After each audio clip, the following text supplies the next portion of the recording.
Fired up, folks. Fired up, baby. We're a little bit late. We're waiting on Cornell Kevin. But, wow, do we have an incredibly loaded show. Loaded show. Some guests tonight. Zaccone, you remember him? He's a fan favorite. Hawkeye Terry going to be joining us. Talk a little postseason action. And Kevin's a little late, but we got stats out the wazoo, okay? Let me tell you something. I'm getting better and better at these stats, including we're going to be talking my top weekend matchups, which all of a sudden, folks, are a big deal. We're talking 91% on the year have actually happened, okay? And we'll talk about the ones that happened last weekend, my top 12 matchups. 31 out of 34 on the year have happened, and they've all been incredible. And they've all been significant because we're also going to be talking about the top movers in the rankings. Yeah, that's right. I did the research.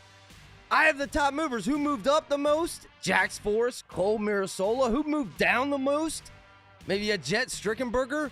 How did Pat Kennedy not move down at all? We're talking internet rankings, okay? And then along with Kevin, whenever he gets with us here, his HODGE rankings updated to the minute, along with the real contenders at every single weight class that remain. The only title contenders that actually remain after all this shakeup. We have one good weekend left. I got all the matchups of the top 10 teams coming up this weekend. My top 12 matchups coming up this weekend. It's actually a doozy. It's a lot bigger than you even thought this weekend. Everyone's saying, Kevin, I don't know. He's saying he's having trouble joining. I don't know. He's texting me right now, dude. I don't know. Kevin, just click the link on in the show. Let me text him. I don't know. But interviews are on. Comments are on, folks. Let me turn them off, turn them back on. Maybe something's going on here. But join the comments. People are in the comments. There he is. There he is.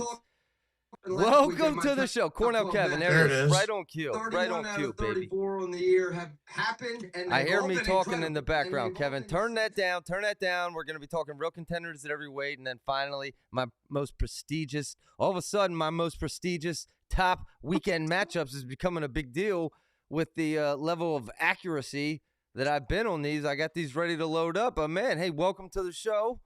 You look like you're stressing out a little bit there, Kevin. Cornell's got NC State this weekend. Is that what this is about? Dude, I don't know, man. I don't know what's been going on. I've been trying to call for it. Something wasn't working. All right, we'll do our live mic check. We're good now.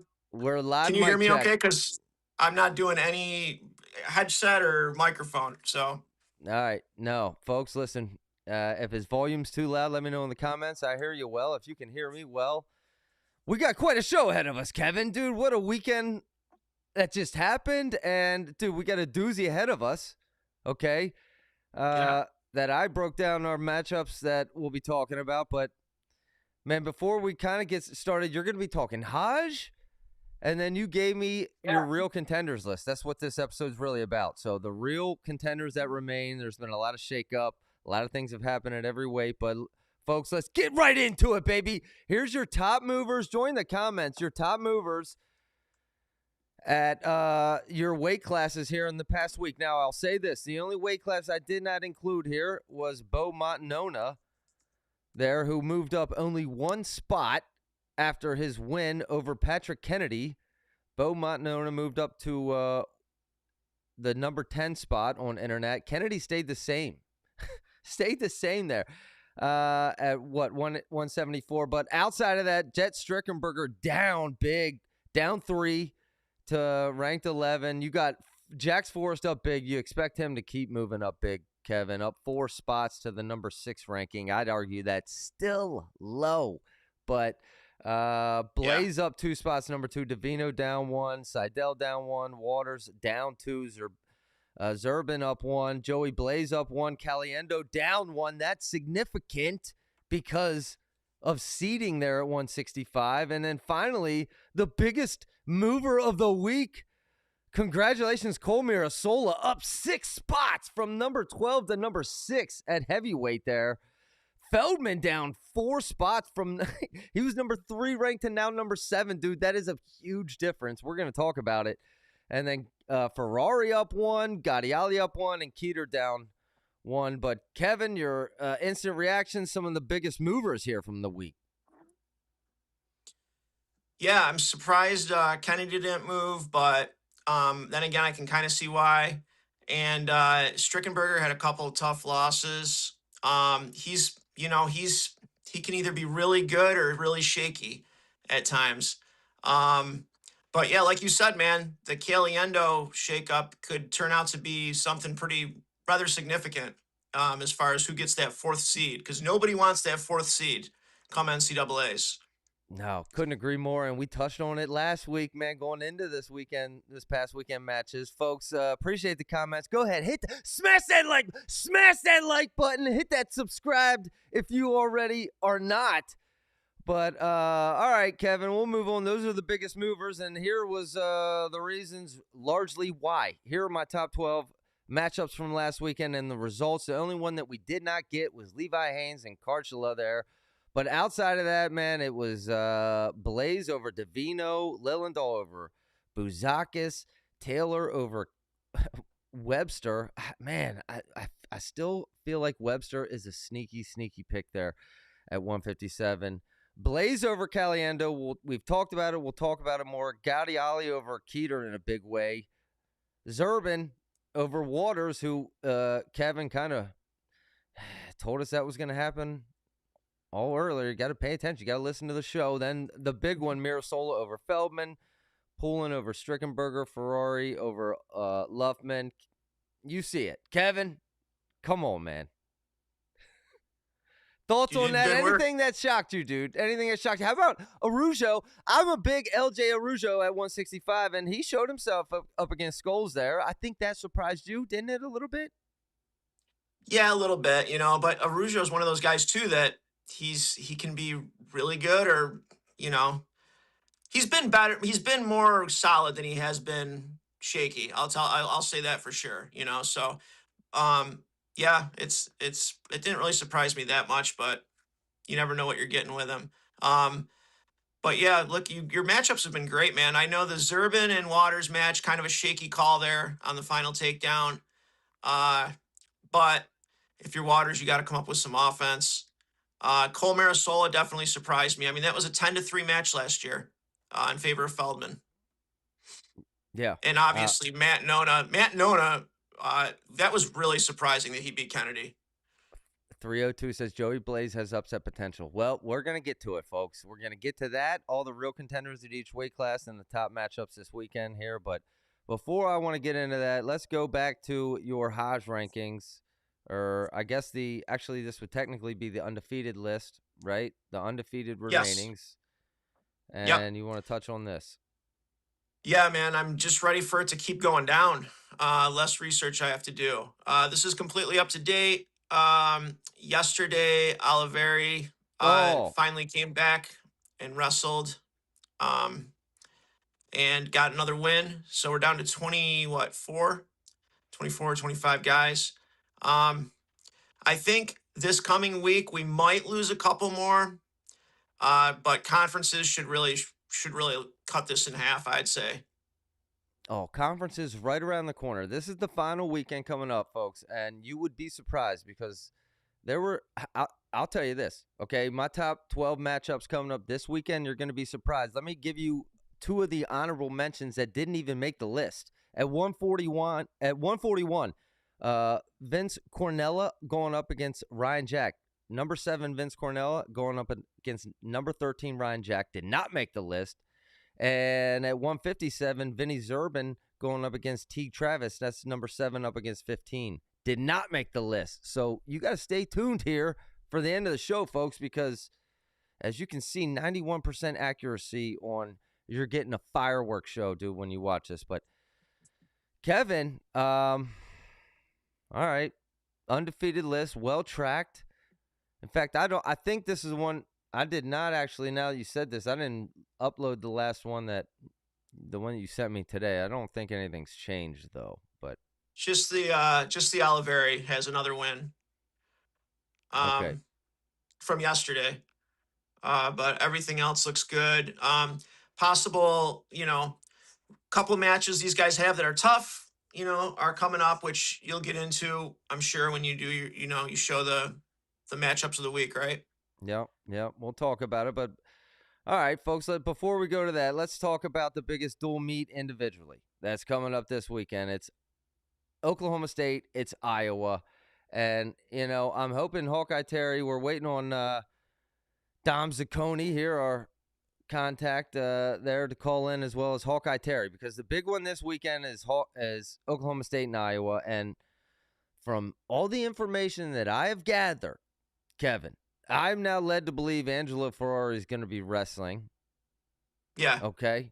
And now that then leads me to believe that Gabe Arnold is going to be wrestling at 197. Maybe I'm wrong there. That's a little speculation, but maybe some of the great matchups. I almost highlighted this entire dual meet because the matchups here are going to be, they're incredible.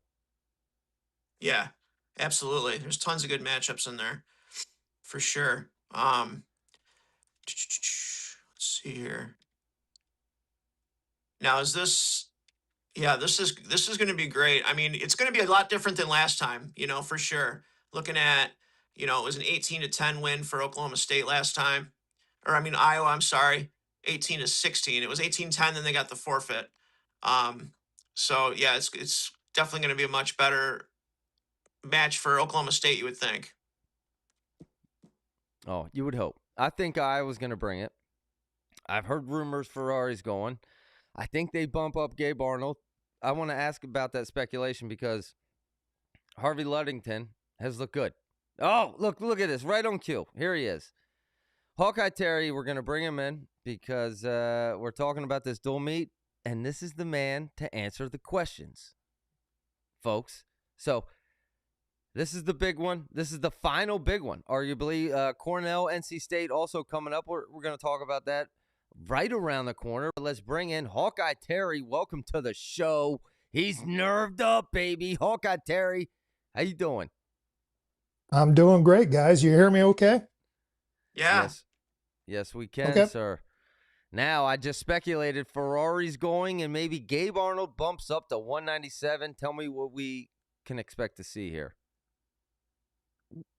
Well, Angelo has posted pictures on the Instagram that he's been working out, and those have been around for at least a week now. I expect him to go because I just don't think they're going to send him into the Big Tens with the unknown whether he's going to be able to, whether there's going to be a setback or not. Because then you've already kind of picked your rosters there, and now Gabe Arnold would be sitting at a less than optimum weight class at 197. So I think they're going to want to get his feet wet in this duel. And I did the math. He's going to be 38 days out from that injury, and of course he could gain 12 days more recovery time if he waited till the Big Tens. But most things are usually 4 to 6 weeks. He's sitting right at the 6-week time frame, pretty close, about 5 plus. So I expect to see him going. And a key point is who's going to be going for Oklahoma State. I heard Swiderski's banged up, so I'm not sure he's going. I've heard Zach Ryder's banged up. I'm not sure he's going.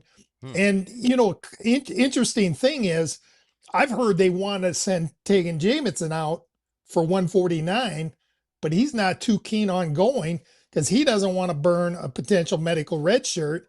And to be perfectly honest with you, I don't blame him. They've already lost 2 guys. They've got Jersey Robb and Braden Thompson, who were on the team. The coaches wanted them to go against Iowa State. They wanted to preserve a medical red shirt, so they got booted off the team here recently in the last 3 or 4 weeks. So, that's going to be an interesting watch to see who goes for Oklahoma State. Wow. Speaking of getting booted or maybe leaving the team, I heard Endine. Who is Endine visiting this week? He took a visit already to Missouri. Now you'd ask, well, how can he take a visit? The portal's not open. And I'm not sure the portal even applies in this case because he's been dismissed from the team. Yeah, And yeah. I mean, yeah, okay. And I'm hearing things, like I think his success, he wanted to kind of renegotiate that NIL after him having some pretty good success. And I'm not saying he wasn't injured. I do think he was injured, but I think that kind of gave him leverage that he had an option to go medical red shirt if they didn't want to pay him a little additional money. And I think, how Tom is. Tom is very principled. I think he kind of thought a deal is a deal. And, he has plans for Ludington going next year. So, that's going to be an interesting watch. Yeah, I like the way Yeah. Ludington has looked. Go ahead, Kevin. No, I was just gonna say, it's kind of like, I mean, I'm not saying what he did was right because it's not. It's crappy, but it's almost like when you see draft picks go right. The first draft in the pick, first draft in the NFL is he's gonna get this X amount of dollars. Then the next five get X amount of dollars. So he was not looked at as a top 10 guy necessarily when he went to Iowa. So he was getting that NIL money that you'd get as like a 10 to 20 area. So then he scoots his value up and he wants to renegotiate, but that's just not how it's going to work. Terry, did I miss here? Who do we expect to see there at 141? Peterson or Bailey? And then I think I saw in the comments, is Block going to be wrestling? I haven't heard anything why Block wouldn't go. Nothing. So unless there's something out there that I don't know about, the 141 is going to be the really interesting question, for Iowa, because if Bailey doesn't go this duel, I don't know if there's a message being sent there or if it's the hands issue. Like I've said before, Bailey's hands are an absolute mess. So I don't know if it's a health issue or if it's kind of a message being sent. And then the other interesting question is 197. Do they send Gabe Arnold out if Angelo goes this duel? And I think they probably will. Ludington is 100% staying in red shirt. I know that for a fact. I'm just seeing in the comment, I think Boss just listed the probables. No Ferrari. Sampson, only probable listed there. Whew. Really? No Ferrari. I'm just reading the comment. That was Larry Steele in the comments. I feel like he's a pretty honest, trustworthy Yeah, no, guy. Larry is. Now I mean, it might be a stupid question, but probables are probable. I mean, is that with Iowa, Terry, is that often correct? The probables listed? Is it usually that's what you see is what you get? Usually is. And so maybe they are holding him out. I just am going off of what I've seen on Instagram for photos. And also Mark Ironside said, that he's been working out regularly for the last several weeks, two to 3 weeks, and that he expected to see him go also. That was on the Hawkeye radio broadcast on the during the Purdue duel. Interesting. Drama. It feels like just so I guess we're gonna have to wait and see who goes. It's like it's the final crazy, episode of the regular season, folks. You got to stay tuned for the postseason of this soap opera because we don't even know what's happening in the final episode here of the regular season. People in the comments, man, they're popping off, but it's hard to keep up. Terry, here I feel like this is a potential trap match for Jax Forrest going up against Ayala, who has looked fantastic. What do you feel like the chances of Ayala winning this match are going up against Jax Forrest? Well, Kevin kind of hit on it. Jax has always been kind of a gunslinger. Now he's shored some of those things up, but he has no problem rolling on his back, getting in crazy positions.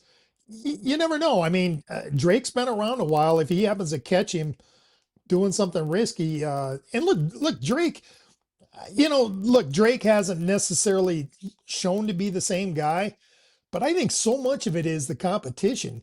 There was such an influx of talent in this weight class that, I think that's a lot of what's going on with Drake. It's crazy that a two-time finalist and a finalist last year at that weight class. It's not crazy to think he may not AA this year. Whoa. Okay. Well, that is. You just said Drake Ayala might not AA. My next question, dude, is Terry. We got the streak going, baby.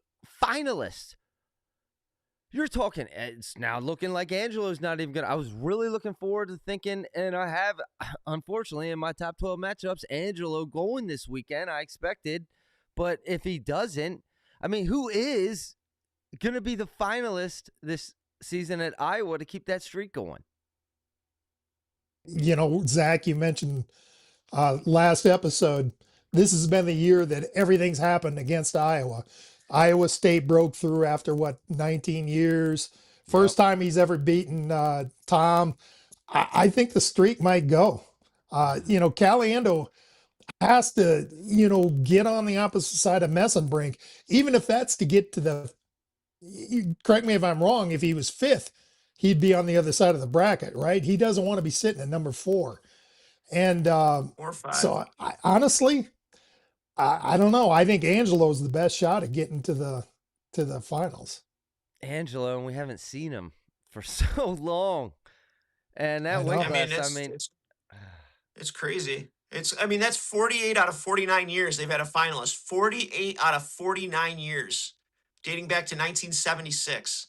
They've just missed 1 year. But yeah, I don't know, man, because all of a sudden, Caliendo, if he gets that 4 or 5, not good. And Kennedy's kind of been. Go ahead. I was just gonna. Soldier Boy in the comments said Ayala has had the toughest schedule lineup of any wrestler this year. I believe that. Yeah, when you're looking at him, guys, I know Ayala's been getting a lot of crap, and rightfully so for a certain point, but I mean, it's blatantly obvious when you look at his results this year that he, up until November 30th, he had like 7 matches. He was like 2, 3, 4. He was 4 and 5, 4 and 4. And then after that, though, he had the one bad match at Wisconsin, which wasn't like a terrible match, but it wasn't good. He lost 6-5 to somebody he should obviously beat in Fugit. But then after that, he lost 4-2 to Marcus Blaze. That's respectable. He beat Vandy 12-6. He teched Cannon. He lost 4-2 to Davino. And then he teched the Michigan State kid, teched the Missouri kid, and then he teched Borman from Purdue. So he seems to be back on track. And between the start of the year in Fugit, there was a month where he didn't wrestle. So I think that he's back on track, if you ask me. I mean, he doesn't have any matches since Fugit that has been suspect at all. All right, before we go back to Hawkeye Terry, we just brought in a lightweight. Maybe he's got something to speak on this himself. Welcome to the show, Dom Zaccone. It's been a long, long time, and you look even better, just more handsome than last time. Dom, how you doing? What's going on, guys? It's been a while. Yes, it has. Terry, what's going on? Hey, Dom. One thing I just wanted to say right away was, I believe it was last weekend, if I'm not mistaken, Iowa, Michigan, right? Yep. I had an absolute great time watching that, having it come down to that last match with Ayala. I talked to some Iowa dudes and they weren't too obviously happy about the result and how close it was. But as a fan watching, man, like especially on a senior night and Ayala goes out there and gets the bonus point to kind of seal the deal for him, it was pretty cool. Yeah. All right. Well, listen. 100%. Why we got you here, Dom? And what weight were you? I can't even remember. You were 133 or 133? Yes. Yep. Let's bring in our real rankings. Let's talk. Let's preview everyone on the only real title rank contenders that remain. Okay, and while we got Dom here, let's take advantage of this opportunity, folks. Continue to join in the chat, but these are Kevin's only real title contenders that remain at every weight class, and we're gonna get a little ahead of ourselves here. 133. Kevin, explain yourself. 133. Lucas Bird, I don't think he's going to win it, but you have to put the defending champ in. It's like my rule. If the guy is the defending champ, he goes in because he did it once. You can't tell me it's impossible for him to do it again. I don't think he necessarily has the offense to do it, but he's crafty and he won it once. So Marcus Blaze, I think, might be the favorite at this point to win it. He's so smart, Matt Wrestling. Davino was right there with him. You can't get any closer to beating him than what Davino was. And then Jackson Seidel. That was such a great match. And I'll say it again. Kudos to those guys for wrestling the match. It was one of the most exciting matches I've seen this year. And I'm so glad it took place. And after watching it, I'm more excited about Seidel than I was prior, even though he lost. The fact that he won the takedown battle 3-1, but I also know that just, man, Jax is just a winner too. You know, he's just, the kid wins. He does what it takes. I mean, he really didn't have any business winning that match, I didn't think, and he did. He pulled it out. So it should be interesting. And to think Ryan Crookham's not even in there, you know, it's nuts. Yeah, I agree. Dom, do you agree with that list? Yeah, terrible news for Ryan. He is such a great wrestler, and to see him with another injury back to back is it hurts. It really does. I've always been a fan of Ben Davino. Ben's my guy. I would love to see him go out on top. Lucas Bird he's very hard to open up. He's very hard to wrestle. He has tight matches, and someone, if they are willing to, they could take it away from him. But you just got to be that guy and step up. Marcus Blaze, Jax Force. I mean, is Jax Force confirmed wrestling this year for like the full, or do we not know yet? I guess it's I think 99%. I would just bet the house that he's going in, you know. I mean, everything points to him. I think he's wrestling. the most dangerous. Yeah. Yeah. I think he's probably, out of this whole field, the most dangerous. And honestly, I just been liking what Okie State's been doing as well. They just like have fun with it again. You know what I mean? But Jax Force is very, very scary in that weight class. Him or Ben, you know what I mean? Okay. Either Terry, one. do you notice that that Kevin has not included Drake Ayala, Terry? Come on. No, that's what I was saying. You know, it's not going to take much for him not to AA. You get a bad seed, you get bumped, you know, on the front side, and somebody gets upset on the front side, and you're meeting them on the back side. You can be out like that. I mean, it's not crazy at all that he won't AA this year. And again, I don't think he's that much different as a wrestler. You know, that match against Fugit that Kevin mentioned. I mean, he had that all but one. You know, it's kind of a mismanagement on his part, really, why he lost that match. Yeah. But nobody else he's lost to has been crazy. Yeah, and my thought, Terry, with him is it's so easy to say he's a two-time finalist. Of course, he's got a chance. But my thought was, you know, he's had the two tight matches, but with Davino and Blaze, but he didn't come out on the winning side of them. So for me to think that he's going to string together matches against these guys, I just don't know if I can see him doing it, you know. But I think he's definitely going to All-American, though. I think he absolutely will All-American, but it's tough.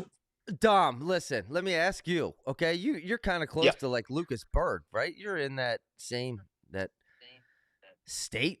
I mean, I would say I went to school with him I was his teammate for a year, but besides that, not so much. Well, okay, his I have teammate for wrestled a year. him a few times. Okay, I think that qualifies, Dom. He getting a little disrespected, or maybe, you know, this youth. And now Lucas Bird, oh man, maybe it's time he goes out on his honeymoon. If I'm being honest, the older you get, I don't know if some people just got it in them, but the older you get, the harder it is, especially in college, to keep competing, making weight, you know, basically weekly, multiple times a week, if that, and then having to wrestle so many, especially in the Big Ten, so much good competition week after week.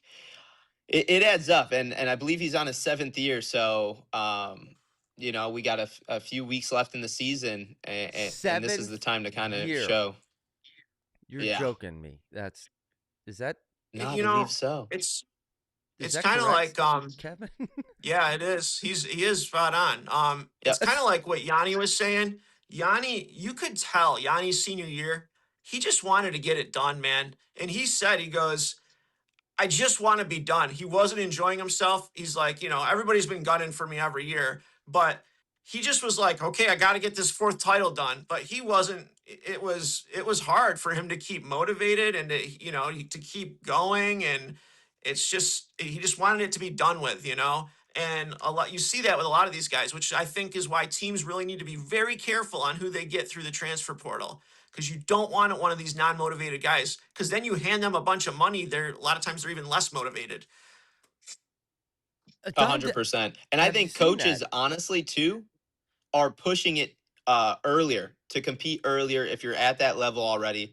I mean, because you just have so much more kind of fresh years available if you're able to compete at that level. You know what I mean? Absolutely.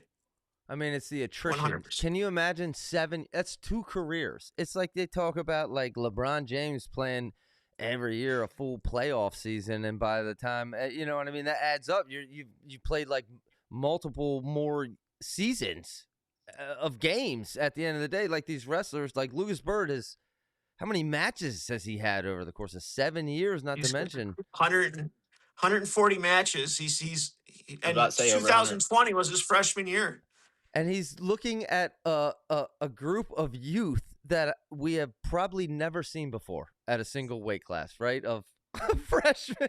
But if Well, Lucas the way Bird we put wins it, this, oh my!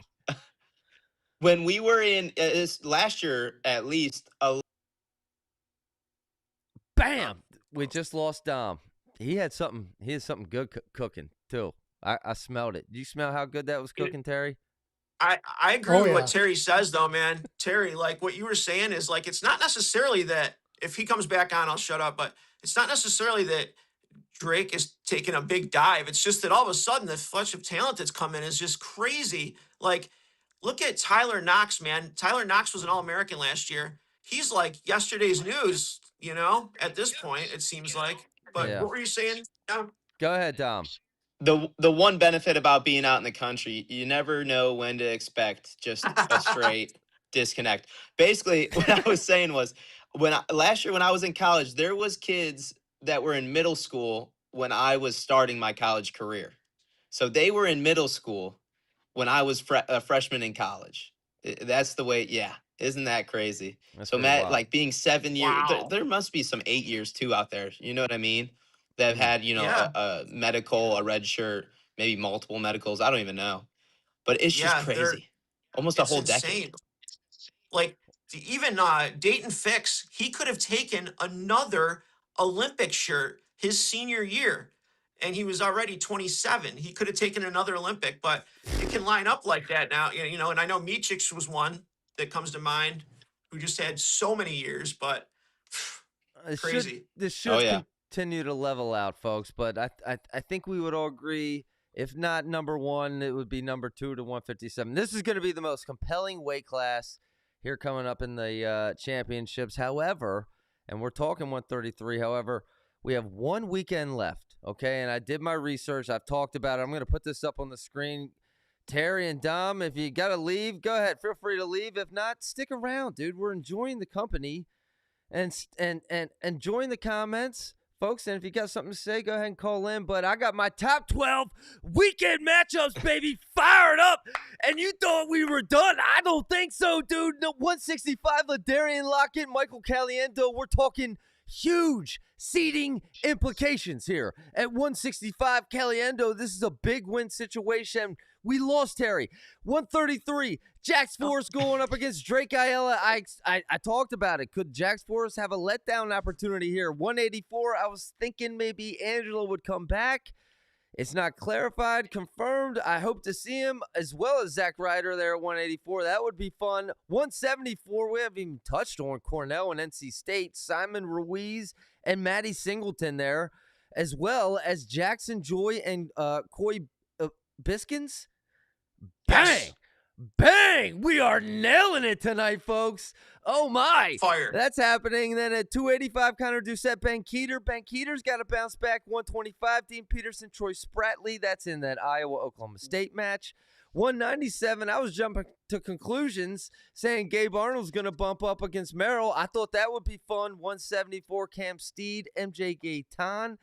184, Max McAnally, Isaac Dean. I really just want to see McAnally dominate. Swiderski, Ryder, Block. I want both to be healthy, and I want to see both them on the match or on the mat. Finally, David Evans. David Evans, the Penn State transfer there at 149 going up against Chance Lamer. David Evans with an outside shot to AA. This would be a big match to tell us whether he can do that or not. Kevin, throw it to you. We lost Terry, dude. Your thoughts on my top 12 matchups this weekend? Cross off the Evans and Lamer and put Cornella and Jack in there already. All right. Yep. Oh, just kidding. Okay, here's a couple things. One, Ladarian Lockett and Caliendo. I know people are like, this is going to be a huge implications, and what if Lockett just doesn't wrestle and this and that? The way I look at it is there is no implications with this whatsoever. Let me explain. Lockett has the 1-0 lead in the series, right? And Lockett is going to be at Big 12s, Caliendo at Big 10s. Am I an ass for saying that Caliendo's not going to win Big Tens? I mean, that's pretty straightforward. He's not going to beat Messenbrink. So, really, even if Lockett were to lose this match to Caliendo and the series is tied, Lockett, unless he loses to Downey at Big 12s, which I don't see, he's probably going to win the conference, and he's going to get the seeding points to go ahead of Caliendo no matter what. So, even a Lockett loss doesn't really mean much. And with Caliendo, he's got to be looking forward to Big Tens if he wrestles Blaze. That's going to be the match. That's going to be a big implication match too. But to get that third spot, so that I hope we see it because the first match was if you guys don't remember that match at National Duels, watch it. It was incredible, and it was the best I've seen Lockett wrestle this year was in that match. Did you want to kind of go around, or do you just want to fire? Well, no, I was going to ask Dom, are there any thoughts on this overall weekend matchups, and when is the last time you've been on the mat, Dom? First thing I was gonna say is Lockett should wrestle no matter what. Like, I don't think I don't think David Taylor or anyone's gonna pull him away from a match to go out there, especially for the team, especially after what Terry was saying about those guys being gone for not wanting to compete and pull that red medical red shirt. I think David Taylor's a very team person. He's all about the team and stuff like that. Yep. I haven't been on the mat for a while. Every few weeks I'll hop on and I'll pull something. But besides that, I try to stay away from it. Well, okay. No, but also Casey Swiderski down here. I hope he comes back. I really hope he does. I've heard a lot about Swiderski. It's funny you say him. I guess apparently he's like the leader on that team. Casey Swiderski. Oh, yeah.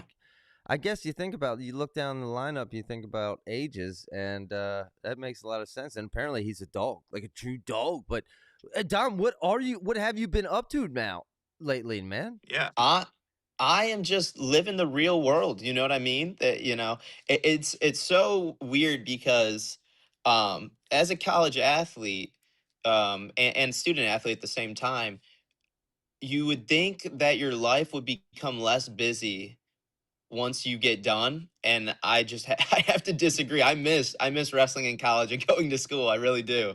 I felt like time was kind of so stuck and just like never gonna end, and now a year has passed already, and I'm like, holy cow, it's crazy how different it works, honestly. It's only gonna get faster, man. Only gonna go faster. That's been proven by science. That you always say time moves faster the older you get. No, it's been proven by science. It's due to the number of memories in your brain building up. Okay, but yeah.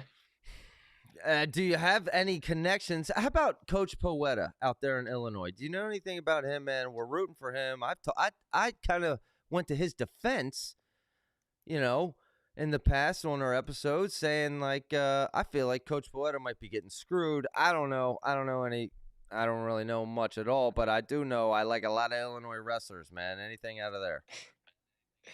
I definitely don't like the situation that's going on there, and I'm totally with you. Dude, there's got to be something. You know what I mean? That they're going against him for something or something like that. I'm not too sure. Have they been public at all about the situation, or if anything's been kind of like if it's getting anywhere? Is he able to come back this season at all? I swear I heard a week or two ago on Bosch's show that they were coming to a decision like that weekend, and I haven't heard anything since. So I challenged that AD. I challenged him in the past. Now I forget his name off the top of my head, but I'd love to interview him. I will be fair, sir. I know I can be very intimidating, Mr. AD there at Illinois. But I just want to know I the think it real would be answers great. to the real questions. But yeah, I would Yeah. love that. What's fair is fair, and I'd love to have you on the show. In fact, I'm going to email him. I'm going to email that AD after this show. I promise you, fans. And you know what, dude? If we can fire that up, let's fire that up. But No, Mike holds that team. I hope he does come back. Mike really kind of is like the glue to that team and what they've become over the last few years.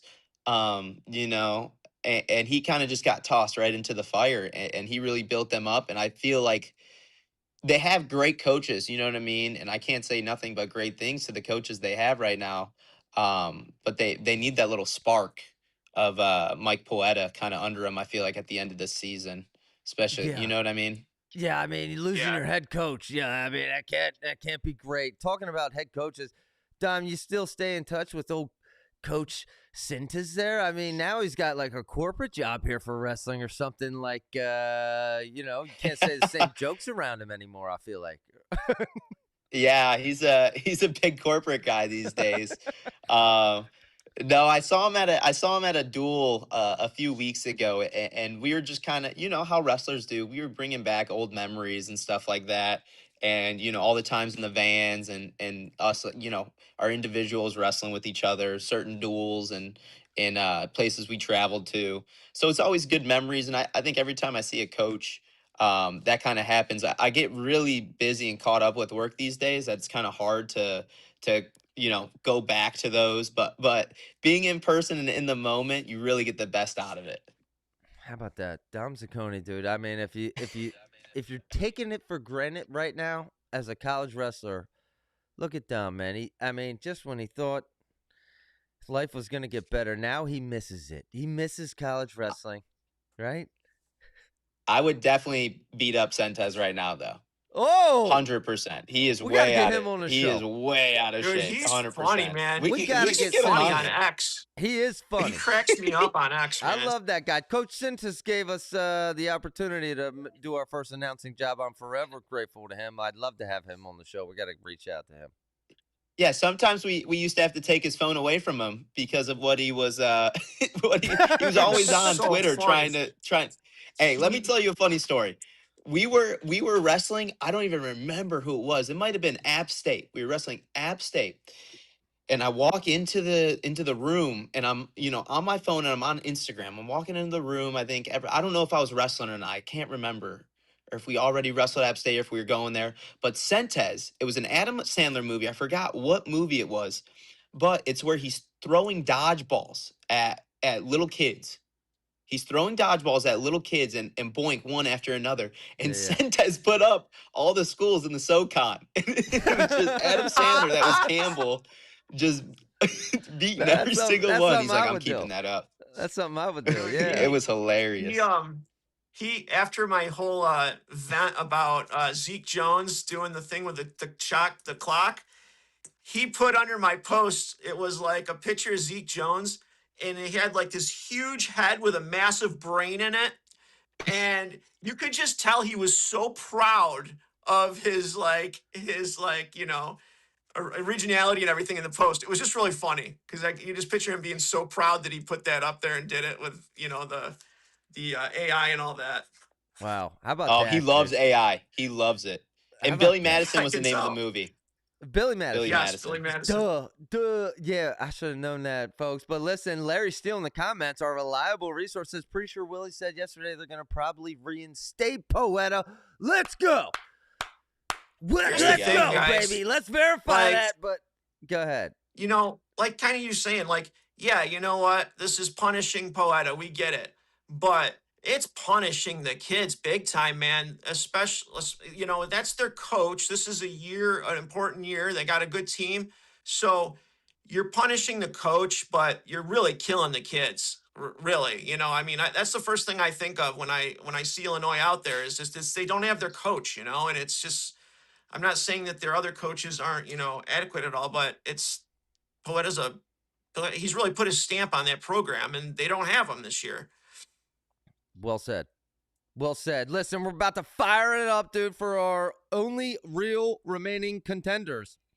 Dom, you've been great, man. You're welcome to stick around, dude, but I know you're a busy man. If you want to go, don't feel like you're, dissing What else us. we got coming up next? What else we got coming up next? Yeah, stick around, man. Go ahead, dude. You ain't got nothing to do, dude. I know you got time on your hands. Here we go. Let's do Kevin's. This is what everyone's been waiting for. The only real contenders that remain at every single weight class here, folks. Fired up and starting at 125. Kevin, explain yourself. The only ones are Luke Lilladol, Nick Bouzakis, Ventresca, Vincent Robinson, and down there at number 7 seed, Troy Spratley. Go ahead, Kevin. Alrighty. I think Lilladol is the clear favorite right now. I think he's absolutely the favorite. Vince Robinson's in there. He's a defending champ. The defending champ rule I have. Troy Spratley's a finalist, and he has been having Ventresca's number up until this past duel, but that match was just, one of those tiebreakers that with no shots really. And Eddie Ventresca also is 4-0 against Vincent Robinson. So Nick Bouzakis is an animal. I didn't like how he wrestled Lilladol. I hate when people say, they got to get in wrestling positions. I hate when people say that. However, you could clearly see that the more scrambling that went on in that match, the more opportunity there was for Bouzakis to score some big points. Like that one flurry they had, it looked like he might catch Lilladol on something, right? But he stopped after that. He kind of stopped his movement, right? And yeah, it might have been a weight thing. It might have been he ran out of gas. But to me, he just kind of like, it was almost like out of fear or something. Like he just closed right down. He's got to open up, man. Even if he gives up some stupid points, he's got to open up against Lilladol to have a chance. But the guy teched Renteria this year. So he's definitely in the mix. But I really think that, gun to head, Lilladol's going to be your champion this year. I think that he's got the offense to go along with the defense. His first year, Cal incorporated, baseline defense in him, and he didn't really have that offense. Now he's got the offense to go with it. So I tend to agree. Dom, your thoughts, and then we'll go to comments. I am still kind of shocked at how well Bouzakis has been wrestling at 25, and he is just massive. I honestly think if he shows up that weekend, he's going to be a big problem. Luke Lilladol, especially after the summer he had, I was kind of already impressed with him. And Ventresca has been winning matches. He just finds a way to win. He kind of had a really good year, and then he fell off a little bit that next year. The next year after that, he had another good year, and now he's like, one of those guys. And Vincent Robinson, you know what I mean? If he does the same thing he did last year, showing up, it's anyone's game. But Luke Lilladol has just been so impressive. Him and Bouzakis, both of those guys have both impressed me a lot this year. Well, I want to shout out Cactus Wrestling because something they said on their last episode. It's not who is the best wrestler at that weight class necessarily. It's who's the best wrestler that day or that weekend at that weight class. And this is certainly one of those weight classes that someone could have a better day, have just a great weekend. We've seen it in the past. Maybe shout out Richie Figs, but Soldier Boy in the comments says, Kevin knows Sheldon. He's undefeated. he doesn't, he didn't wrestle against Penn State, which I didn't like that at all. He didn't show up against them. He really he's not going to have any tough matches until NCAAs. I don't think you can go a whole season without having really tough matches and then just, perform. I don't think he has the offense to string together matches. Could he knock one of these guys off? Absolutely. But I don't see him doing that. And I think last year, like I said, Lilladol didn't have the offensive going that he has now. And that's why Lilladol couldn't beat him, but I think this year's a different story. I will say this. How much is Nick Bouzakis going to weigh if he makes the finals? Is he going to weigh like 142 or what? Because that kid it doesn't even look like he looks like he's still wrestling 133, and they just put him down at 125. He's strong. He is strong, folks. I'll say that. Russell Madison in the comments says, how about a free Madness League for BEG and the NCAAs? Yeah, we'll go ahead and take that. You can't throw out those freebies, Clint, and not expect me to swoop that up. So we'll move on. We got we already talked about 133. Kevin, any final comments about 33, man? Anything else you kind of want to expand on before we move on to 41? No, I think we pretty much they're just damn lucky that there's not a Zaccone in there this year, just pummeling people. That's all I gotta say. Maybe a young Zaccone, not an old one. He's feeling that age, folks. He's got glasses on. His eyes are going bad or something over there. All right, moving on. 41. Go ahead, Tom. Explain. Wait, you can't. I still tell all my buddies I can beat them up, but deep down I know I can't. Yeah. Deep down I know I can't. I went through a lot of years of saying that to my brother, like convincing him that I could beat him up, even though I knew if it came to it I wouldn't. But all right, who's gonna beat each other up at 141, dude? Jesse Mendez, and surprisingly, Kevin, I believe you. Okay, no, actually, this one is the same. It's only 3 remaining real title contenders here: Mendez, Vega, and Stanich. Go ahead. Yeah, I kind of canned Hardy and Cornella. That's what I think you were gonna say. I had a problem putting Stanich on there and not Cornella because Cornella's 21-1 and he just lost in the last seconds to him. But it's going to be tough for him to string those matches together. And Mendez has just kicked the crap out of him over and over again. I think that this is a Mendez. He just is. I mean, I was the most impressed I was when he teched Braden Davis. That's the match, believe it or not, that I was just like, wow, you know. I don't think that there's a scenario where Hardy isn't going to be on the same side of the bracket as Vega, so that's why Hardy's not on there. Stanich is on there because not just because he's undefeated, but because the kid's a world champ and he beat Bassett 3 times this past summer. So I'm not taking him off this list. Okay. Not a wrestler is very offended. Echemendia is a contender. You are crazy for ignoring him, Kevin. Okay, let me touch on that real quick. Echemendia did nothing to show me that he can take Jesse Mendez or Vega down. Nothing. Okay, well defended. Well defended in a court of law. Tom! Could you ever imagine wrestling Jesse Mendez and not thinking he's just the #1 no-brainer favorite here at this weight class? No, it's just I've wrestled Jesse Mendez, and you have, yeah. I will not pick against him in this weight. And I'm be honest, he's got that dog in him. He got that dog, baby. Oh, we saw it up again. He wrestled Penn State angry, and beat up poor little Braden Davis. He just got his little hand burnt on his little scooter machine. He just went from running a little scooter machine to getting rode like a Harley. Boys, oh my, man. Moving on, 149. All right, here we go. There's only two, Kevin. Shane Van Ness and Jackson Joy. Maybe what are the odds? What are your percentages there of those two? Well, I do want to add on, just because he's got the pass for it, Biskins. Biskins is really good. And I think that the match that Jackson and him are going to have next week is going to be absolute fire for that duel. It's going to be, if you got to catch that match next week. But I think that as far as, I think that Joy causes more of a problem matchup for Shane Van Ness than Biskins causes for Shane Van Ness. Joy, once he gets on top, he just goes to work, man. I was looking at doing statistics on his matches this year, and he has something like he's 21-0, and he's got like 17 sets of near falls. It's just something absolutely ridiculous.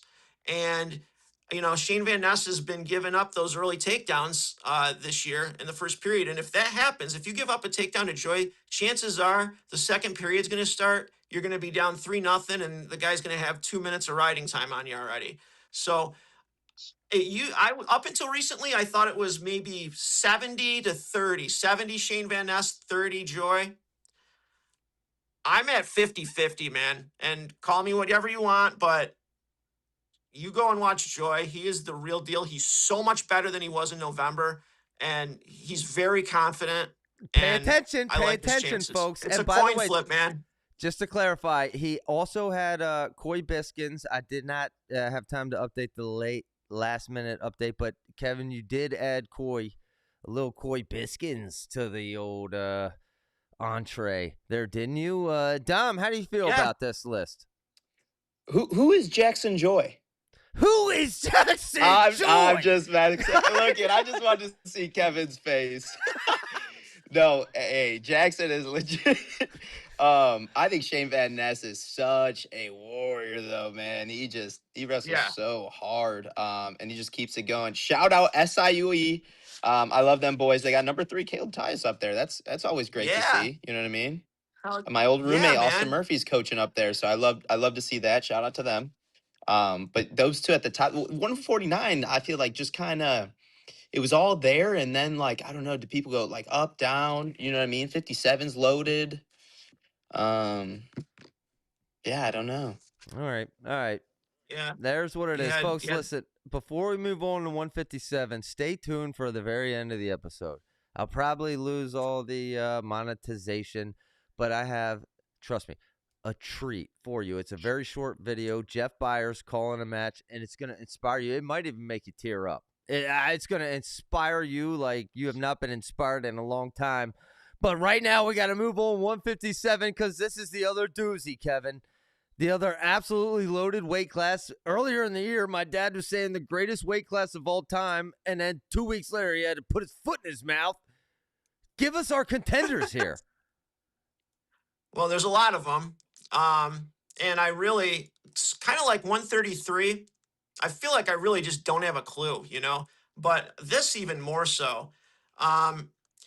You know, I got my guy there, but but I'll tell you what, man, I was, you know, bashing Caleb Larkin until I saw him live wrestle Shapiro, until I saw how big he was at 157, until I saw the pressure that he applies to people when he's hand fighting. He tires people out. He's just constantly moving his hands, going forward. It's a really strange, and he's just so smart on the mat that even though Meyer beat him 8-5, he's absolutely a title contender. Brandon Cannon, I thought, was one of the most exciting guys before he got injured. He was just a machine, man, on his feet. I love what I saw from him. I really hope he's healthy. Antrell Taylor's the defending champ. He's won 13 matches in a row. As Flo kindly pointed out, his current match win streak is more matches than Myers wrestled all year, which was awesome for them to say that because it doesn't really mean anything. But PJ Duke has lost 3 folk style matches his entire life. You know, he lost to Antrell. That was his first loss since 8th grade. So he's on there. And then Landon Robidoux is just a dog, man. He's just a tough kid. So, man, I don't know. I will say this. Antrell Taylor is going to have to change his ways in order to win another title. He's not going to be able to go through this bracket winning 2-1 tiebreakers or wait until the last minute to do a takedown, or he's going to get caught by someone. So I'm not doubting him, but he has to be more offensive come NCAAs. Okay. Notable Ty Waters has fallen off the list. Zerban right outside of the list. I would ask you, how confident can you feel about Brandon Cannon in this weight class, given that we have not seen him for how long? I mean, Dom, have you ever come off an injury of this kind of length and then come in and then just hit the ground running at 100% like this? If honestly, if you have the right people, especially around you, you can really work your mental side and come right back in ready to go. It's happened to a lot of great wrestlers. You know what I mean? You see them take off, 2-3 weeks, and the really good ones stay locked in their mind. But dude, those young guys at the bottom there at 5 and 6, it's crazy. Kevin, I don't know if you've seen this, but I've watched a little bit of Duke this year. I think a lot of people underestimate how strong he is, but I feel like PJ Duke can be doing more. You know what I mean? Like I feel like there's more to him that he just kind of hasn't opened up 100%. yet. Yeah, man. Yeah. Dude, I've said this from, and Zach, you guys have heard me since what he was in, and since you've known me, I've said PJ Duke is an animal, because I've watched all his high school matches, and PJ Duke in high school was the most talented wrestler I have ever seen at the high school level on his feet. And I will say that to this day. I've never seen a kid like him with his balance, just foot sweeps. He just made everyone look ridiculous. And you saw when he was wrestling Canterbone, like you said, Zach, he got pissed off. And did you see what happened? He hit some of the sweetest, slickest takedowns. But where's that been? And I thought, like, Dom said, I thought when he lost to Taylor, I thought, there, the undefeated thing's over. He doesn't have to worry about that anymore. Open up. And still he did, but only when he had to. If PJ Duke opens up, he's going to win this bracket. Absolutely. I know people are writing him off, but if he opens up and win it, but PJ Duke cannot like try and do the Antrell Taylor way because he's not a talented mat wrestler yet. And so if he does that, it's not going to happen for him. So I agree, Dom, 100%, man. Duke has to do something. He's got to open up. Maybe a little nerves experienced when we least expected them out of PJ Duke here in his collegiate kind of first freshman season. But we got to move on, folks. We got a lot to talk about. We're running long, dude. But 165, here are your title contenders: Mitchell Messenbrink, Lockett, and all of a sudden, welcome to the big show, Joey Blaze. Kevin. Man, Joey Blaze right now, I keep, I feel like not just me, but I don't know about you guys, but I feel like I just didn't give him the credit he deserved, And I thought that he would wrestle Caliendo because last year, if you would have told me, if he was at 165, I would have said Caliendo would smoke him. But he didn't look like he was any trouble at all against Caliendo. Caliendo was half the match holding his toes, and I was really impressed. And now I'm wondering just how far can this kid go? He's very young. So he's still, a lot of those young guys, they jump levels, and he just turned 21, I think. So man, I don't know, guys. What do you think? How far can Blaze do the unthinkable, or does he just have the potential to get second, or where do you guys see him? I don't think it's impossible to see Messenbrink lose. In fact, if I had the number one overall fantasy pick, I would take Josh Barr. That sounds crazy, but I think the differential between Josh Barr and that number two is just bigger at this point. There's so many unknowns about Lockett and Joey Blaze. Dom, what are your thoughts? Joey Blaze has been very, very impressive. I think a lot of it too has to do with obviously coming up big last year and making it to the national finals. It kind of like lets you know who you are and that you are capable of that stuff. So when you're wrestling even up at a bigger weight class, and you get someone like Caliendo, who's also a national finalist, it kind of is like, all right, I'm meant to be here, kind of. I still think Mitchell Messenbrink is so dang good. He's just like a free spirit, man. He just does what he does, man. It's crazy. You know what I mean? He'll just tell you to your face that he's going to tech fall you, and he'll tech fall you, probably. And then he'll sing over top of you. You saw that, right, Dom? Exactly. He could join Cal to be the only guy ever to 100% bonus his way through the tournament. That wouldn't surprise me either, It wouldn't shock me if he ended the season with 100% bonus. I'll say this, just a reminder, though, folks. Lockett and Caliendo wrestle this weekend. So these rankings could change real quick, and there's big implications, on maybe not who wins it, but who Messenbrink beats up on in the finals, at least, right? But all right, we'll move on, dude. 174, here it is. Levi, Simon Ruiz, and Chris Minto are the only chances. And I mentioned earlier, Pat Kennedy lost this week, however, did not drop in the rankings. He lost to Bo Montanona, who Bo Montanona only goes up one spot. You got to be joking me right now. A little disrespect on that Montanona name. He is certainly an AA contender to me, but Kevin, go ahead. Ruiz, for a short time, he looked like he just wasn't right, man. even when he came back, I was watching him, I went and watched him that double duel and he didn't look okay. Now he's starting to look like himself. I know he had a tough 2-0 win over Carter Bear, who's actually really super talented this year.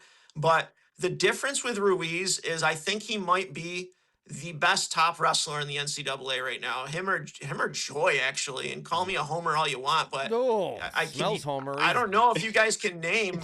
I don't know if you can name someone more talented on top right now. A top wrestler, like Ruiz is suffocating on top, and I think that's what makes things easier for him.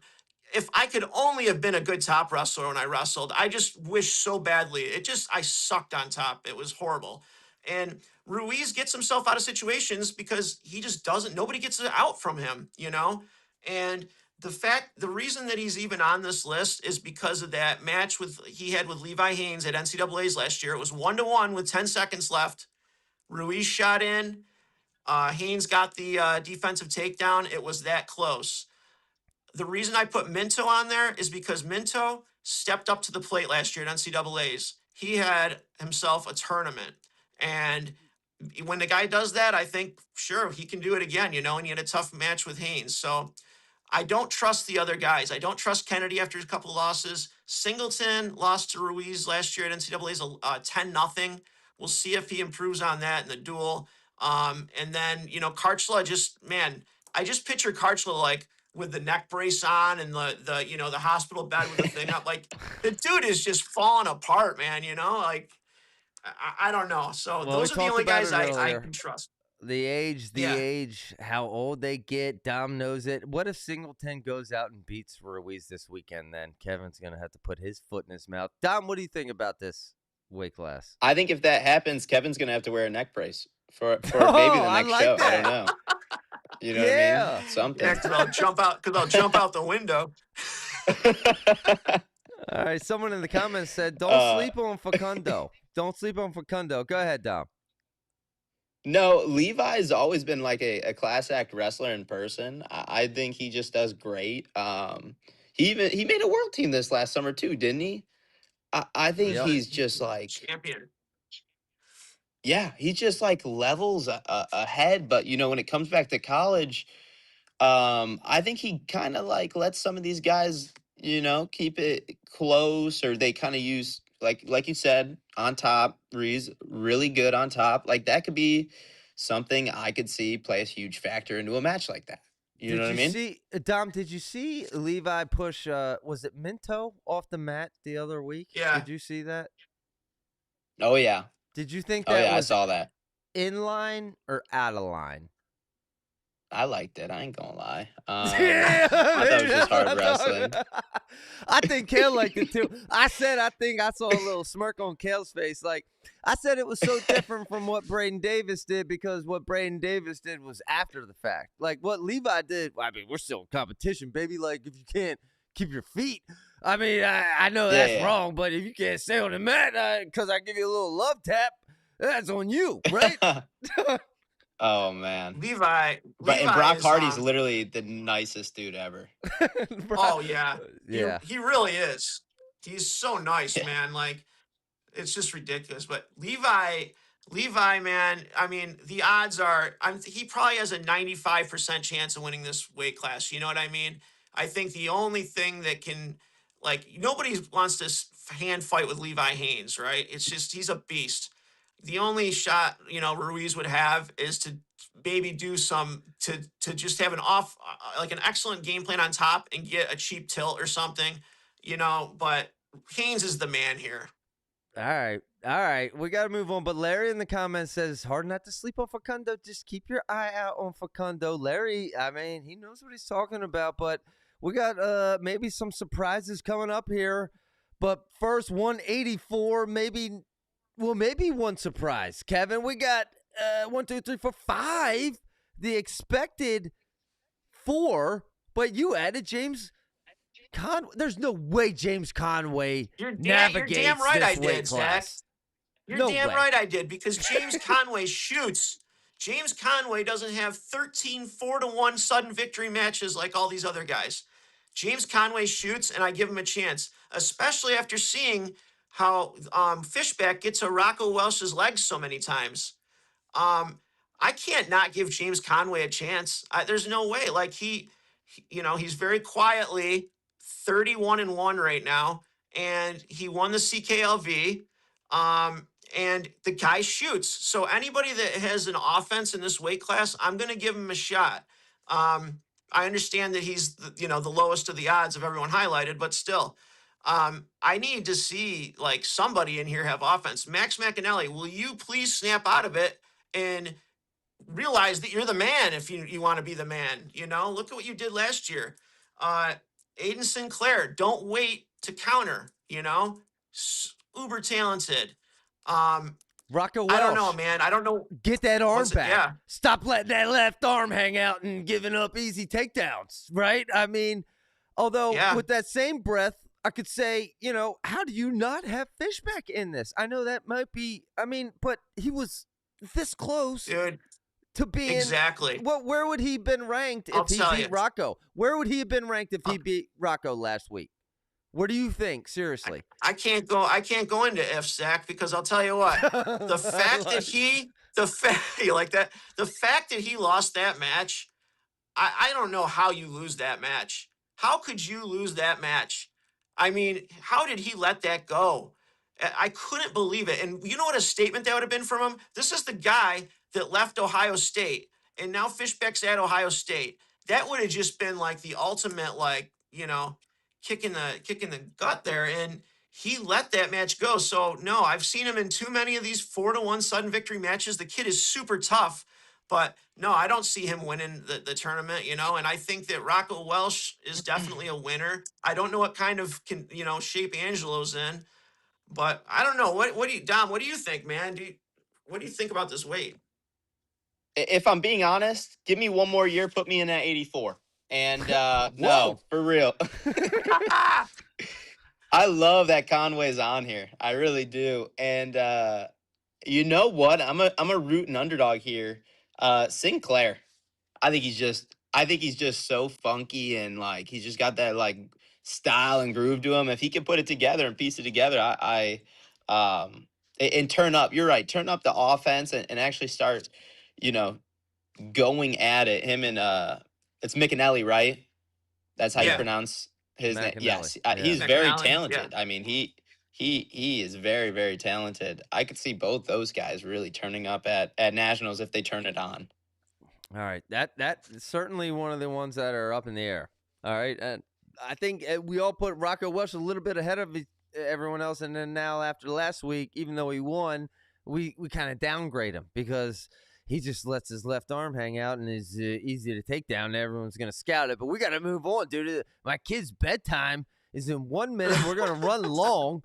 But we have the pleasure of having Dom Zaccone, former. I am pumped. Dom's on, man. He's on the show, dude. You got to go a little long when you got a guy like that on the show. 197, Kevin. This one might not take so long because it's one man, Josh Barr. Yeah. Whoever says that he's not a Hodge contender is crazy, because Zach, as you pointed out, the gap between him and everyone else is much greater than that of Messenbrink and Mendez's weight class. Rocky Elam, I have all the respect in the world for, but when he wrestled, I'm losing my mind here, Oklahoma State there, I was really surprised. Yeah, Merrill. I don't know, man. I kind of don't think the same after seeing that match. He just didn't do what I was hoping he would do. And, Barr already beat Little 9-1 this year. And it really could have been worse, to be honest with you. And, Rodmacher hasn't been doing what kind of like we'd expected. I just think that this is like Barr next subject, and Barr's got to, I don't know if he can bonus Elam. I don't think he can do that, but I think that he could. I would probably pick him by like 5 or 6 points. This is why he should be the number one pick in fantasy, folks. But if you're not listening, and the 10 dudes in my league, I know they're not this long. Dom, your thoughts, and then we'll wrap it up. Let me put it this way. I wouldn't mind wrestling Elam. I would not want to wrestle Barr. If you know what I mean, if that clears it up a little bit. I would not want to wrestle him. He is It's scary. He gets That, mean that on clears the it No, it's up. mat. definitely a bar. He gets mean Yeah. on the mat. Like, I'd be worried about getting hurt. I agree. All right, let's wrap it up Yeah. and then hold on tight, folks, because I got a little doozy of an ending here for you. But finally, at heavyweight, you don't have AJ Ferrari, dude. Kevin, you saw what he did to Luffman, dude. He's running up the score. You don't have Dom's boy, Gotti Ali. They have to be right outside of this. And Marisola, who made the biggest jump. Explain yourself, Kevin. Gotti Ali was on the edited list to you. Oh, Just so okay. you know. Folks, I missed Now the he link. just said that right now. I know it. I know Bang. he said that right now. Bang. Zach, check I your know. text message. Check your text message. I know.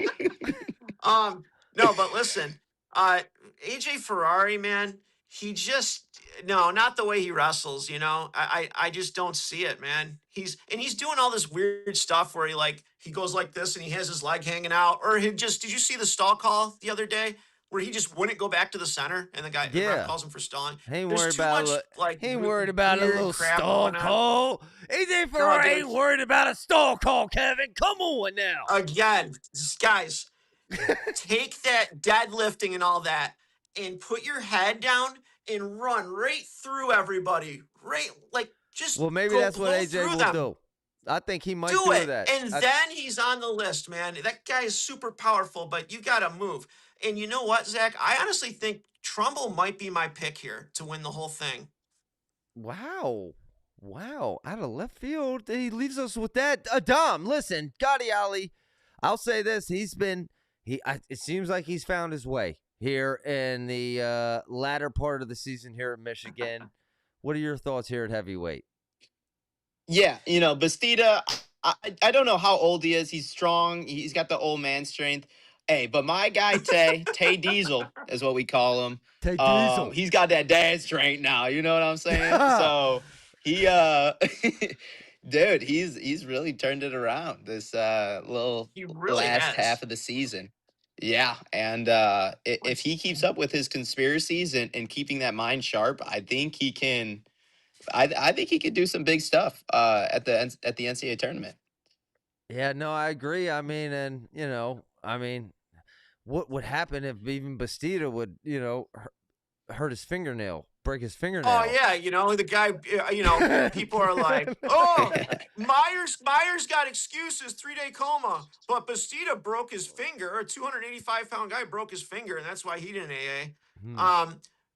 You guys, Tay, ever since he lost to Christian Carroll, which was December 5th, he's on a 10-match win streak. But look at the guys he's beaten: Braxton Amos, Ben Keeter, 10-0. I don't recall Ben Keeter, unless it was against Gable, losing that badly. Cole Marisola 5-1, which all of a sudden that's looking like a really good 5-1, victory over what Cole's been doing lately. Nick Feldman, Hunter Keka. These are David Zuba. These are guys that are solid guys, and he is turning it around, because it was kind of disappointing, I gotta say. In December, I was like, what's going on with him? But it's a long season, and yeah, I agree. He did turn it around, Dom. I'll say You this. heard it. Kevin is picking Tay Diesel. You heard Tay it here. Diesel. Tay Diesel. Now that I know it's Tay Diesel, absolutely.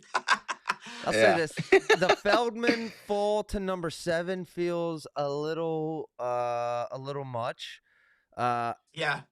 Like that feels like he shouldn't have fallen from 3 to 7. And even Bucky the King in the comments says he has 2 wins over Ferrari, loses once to a wrestler who's been doing well, and then he drops below Ferrari like in a big way. Dude, they don't know what they're doing.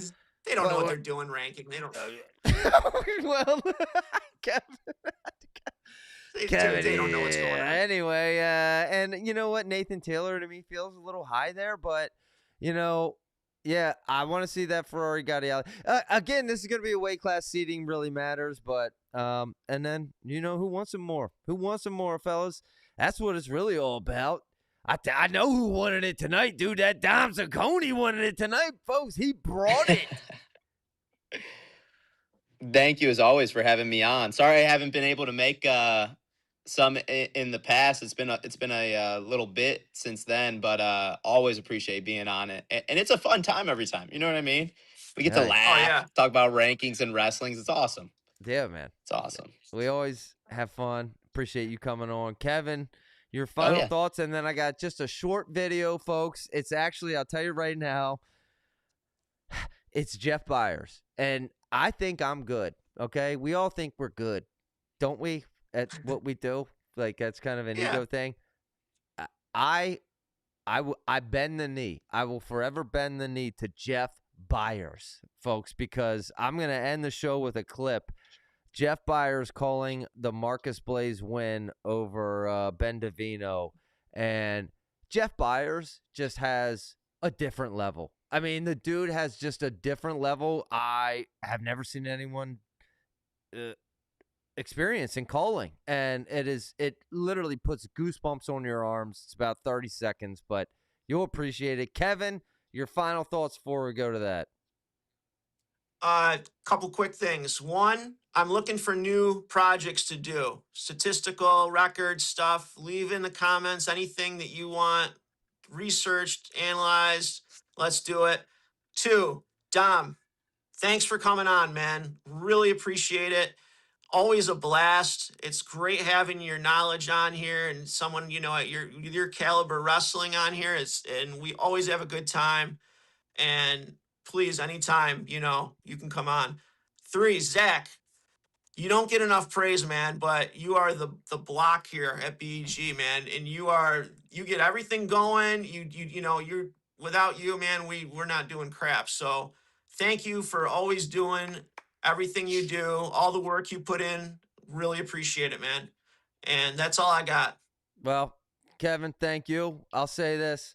None of this happens without you fans, baby. And you guys in the comments and the call-ins have taken this show to a whole nother level and made it a whole nother level of fun. Dom in the show, he's going to be back. Kevin and all the call-ins and all the people that we've added. I got a Virginia Tech comment. I got to email him back. Dude, we're going to be adding schools to the list, dude. I want to bring everyone who has a voice and wants a voice in wrestling. We want to get them to the forefront. So thank you, Dom. Thank you, Kevin. Thank you, everyone in the comments for watching. Like and subscribe, folks. We're going to close this out with the Jeff Byers call.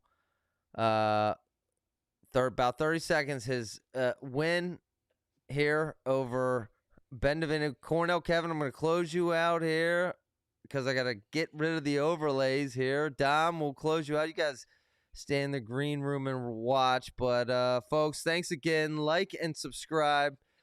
Join us. We'll be back in 2 nights. Here's Jeff Byers, the absolute GOAT. No one can match this man. You will understand why. So 30 seconds on the clock. Davino will set up on the right elbow. Blaze stands. Davino locks in around the midsection. Blaze trying to turn in. He has the right ankle. Trying to turn in on Davino. Trying to hip over. Looking to turn in now out of the right side. And he gets the reversal. He drops out of the legs. He leads at 3-2. Blaze hanging onto the legs. Works his way up. He has Davino flat. Marcus Blaze wins it in the tiebreaker.